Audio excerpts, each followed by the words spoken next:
Hello all, आप सब कैसे हैं। आज हम फिर आते हैं नए टॉपिक पर, जिसमें कि हम ईगो के बारे में बात करेंगे। अब वो चाहे ईगो किसी भी रूप में हो, स्पिरिचुअल ईगो हो या नॉर्मल ईगो हो, मैन ईगो हो, वुमेन ईगो हो, क्या फ़र्क पड़ता है। ईगो तो ईगो है ना, इट्स अ नेगेटिव ट्रेट्स। तो इसको हम कैसे डील करें। अब इसको डील करना तो बहुत ही टेढ़ी खीर है, डील करना बहुत मुश्किल है। सबसे पहले तो दिमाग हमारा, जो फिज़िकल माइंड है, वो ये कहता है नहीं जी, मैं ही सही हूँ, मैंने जो कहा वही सही है, वही पत्थर की लकीर है, अब आप कुछ भी कीजिए, जो मैंने कहा वो सही है, मैंने ये पढ़ रखा है, मैंने देख रखा है, मैंने सुन रखा है, मैं इसको परखा हुआ है, मैं इसको सही समझता हूँ या समझती हूँ। तो ये आपका जो प्राइड होता है, यही आपका ईगो होता है। और अगर आप स्पिरिचुअल जर्नी में हैं, ट्विन फ्लेम जर्नी में हैं, आपने बहुत कुछ पा लिया, अवेकंड हैं, तो आपको तो प्राइड और ये सब तो ईगो होगा ही होगा। शायद उस टाइम तक पहुंच गए होंगे, क्योंकि आपने कुछ पा लिया और आपको ये लगता है कि अब मुझे किसी को हील करना है, मैं हील हो गया हूँ या हो गई हूँ, तो मुझे किसी को हील करना है। तो कोई बहुत से लोग आपकी तरफ अट्रैक्ट भी होंगे, ऐसे इस तरह की सोल्स आपके पास अट्रैक्ट होंगी, हार्ट ब्रोकन वाली। तो आप उनको कहेंगे ये करो, करना ही पड़ेगा। अब आप बहुत ज़्यादा प्रेशर देंगे तो सामने वाला बंदा भाग जाएगा, क्योंकि वो समझ जाएगा कि आपके अंदर ईगो है, आप तो ज़बरदस्ती कर रहे हैं। तो ईगो में यही होता है, मैनिपुलेट करना, तो यही ज़बरदस्ती हो जाती है। तो अब हम ये जानते हैं कि 3 सिंपल स्टेप्स क्या हैं इसको डील करने के। नंबर 1 है एनालाइज योर सेल्फ। सबसे पहले हमें अपने आप को एनालाइज करना होगा। अब हम स्पिरिचुअल जर्नी में हैं या ट्विन फ्लेम जर्नी में हैं, हम मेडिटेशन तो करना जानते ही हैं, योगा वगैरह भी करते ही हैं, अपने आप को सुनना जान गए हैं, इनर वर्क करना जान गए हैं, सेल्फ लव करना जान गए हैं, यानी कि अब हम एनालाइज आवरसेल्व्स करने लगे हैं। ठीक है। तो प्रॉब्लम क्या है, प्रॉब्लम होती है आई से।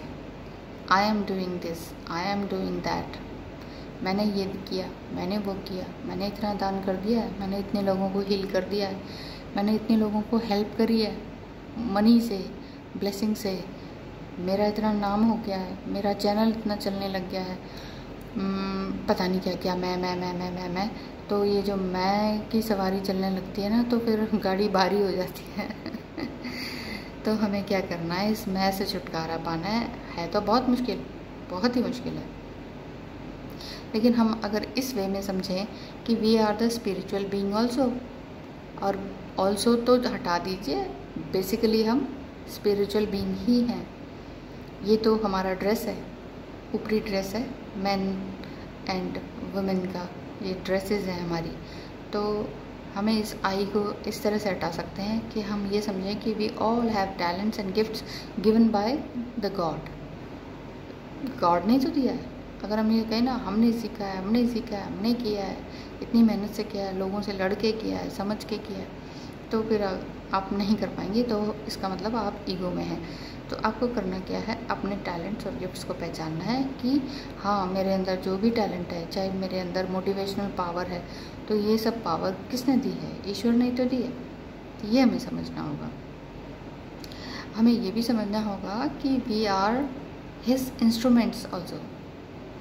हम खुद नहीं बज रहे हैं, हमसे करवाया जा रहा है। कहते नहीं कि हम कठपुतली हैं यहाँ पर, तो ईश्वर की हम कठपुतली हैं, हम तो इंस्ट्रूमेंट्स हैं। जैसे वो नचाएगा वैसे ही नाचना पड़ेगा हमें, जैसे वो बजाएगा वैसे ही बजेंगे हम। तो खुद को प्राउडली समझना एक वाकई बहुत मुश्किल काम है। लेकिन जो समझ गया ना कि हाँ, मेरे अंदर घमंड है, मेरे अंदर ईगो है, तो समझ लो काम हो गया। तो फिर वो समझ लो वो इंसान हम्बल बन गया, जीत गया।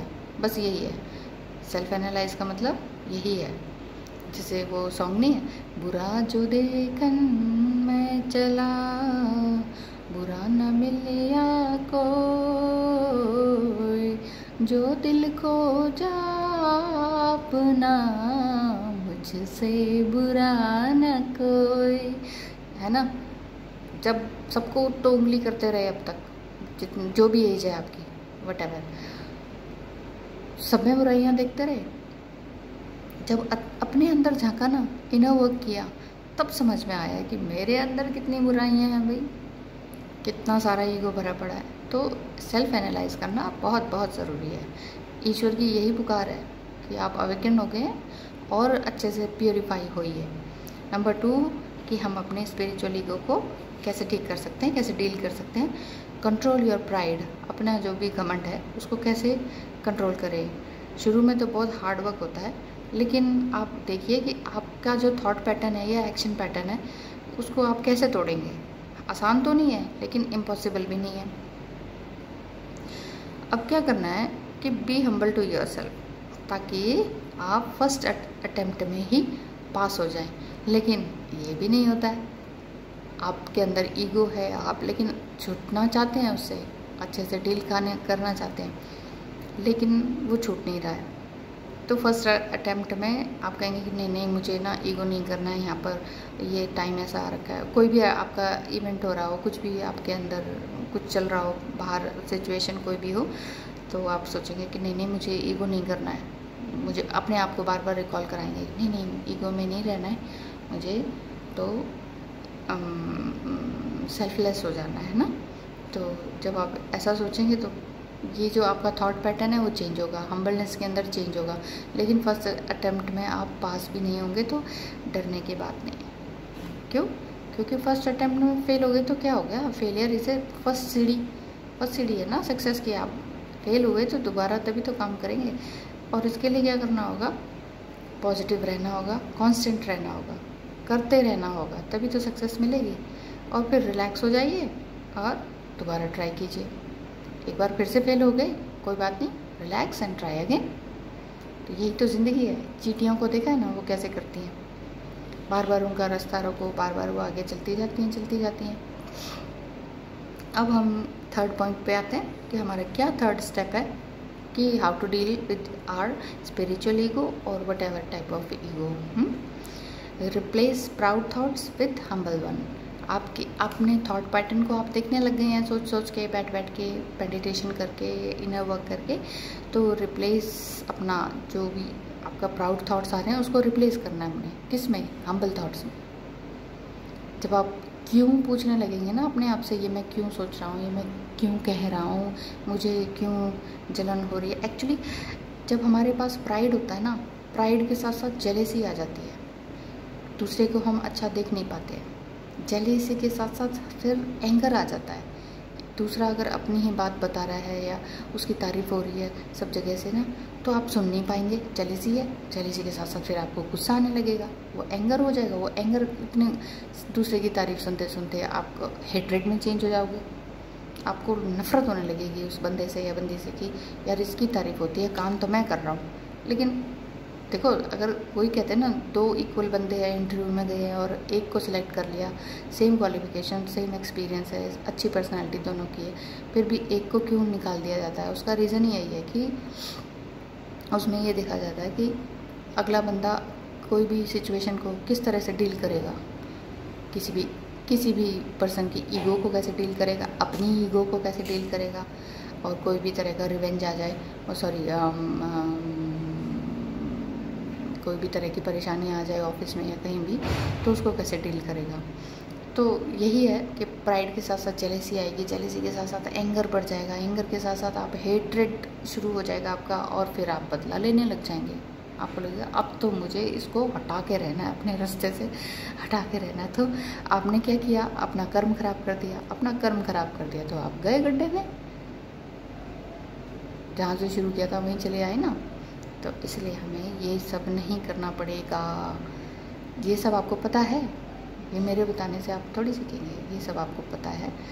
अगर आप ये सब अच्छे काम नहीं करेंगे तो ये सारी बातें, अच्छी बातें बुक्स तक ही सिमटी रह जाएंगी, है ना। स्पिरिचुअल जर्नी का मतलब ये नहीं है कि आप 3D लाइफ से निकल गए, 5D में आ गए हैं, समझ आ गया आपको सब कुछ कि आप आत्मा हैं, आप ये नहीं है वो नहीं है, मटेरियल कुछ नहीं होता है। तो ये कोई भी नहीं कहता है कि साधु संत बन जाओ जी, फैमिली छोड़ दो जी, गर्लफ्रेंड बॉयफ्रेंड छोड़ दो, पेरेंट्स अपने छोड़ दो। ये कोई नहीं कहता कि जाओ भाई जंगलों में भटको। इसका तो मतलब ये है कि आप अपने हार्ट चक्र को एक्टिवेट करें। बी हम्बल, है ना, हम्बल हो जाना है। बी लव बन जाना है।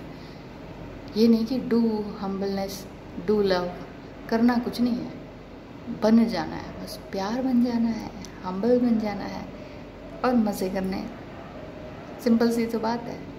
छोटी सी आत्मा है, उसे खुश रखना है। पहले अपने आप को खुश करेंगे, दूसरों की जय से पहले खुद को जय करें भाई, ठीक है। अपने आप को खुश रखें, इनर वर्क करते रहें, हैप्पी रहें और सबको हैप्पी रखें। रखने की कोशिश नहीं करनी है दूसरों को। आप अपने आप खुश रहेंगे ना, सामने वाले अपने आप खुश हो जाएंगे, आपका फैमिली खुश हो जाएगी, गर्लफ्रेंड बॉयफ्रेंड खुश हो जाएंगे, या स्पाउस खुश हो जाएंगे। ओके, तो अपना इनर वर्क पे पूरा जोर लगाइए, अपने ईगो को ख़त्म करने की कोशिश कीजिए, हम्बलनेस पे जोर लगाइए और जी देखिए अपने आप को ट्रांसफॉर्म कीजिए। वैसे भी 2020 चल रहा है, it's a huge transformation year, so wish you very all the best. Thank you so much मुझे देखने सुनने के लिए। Bye bye.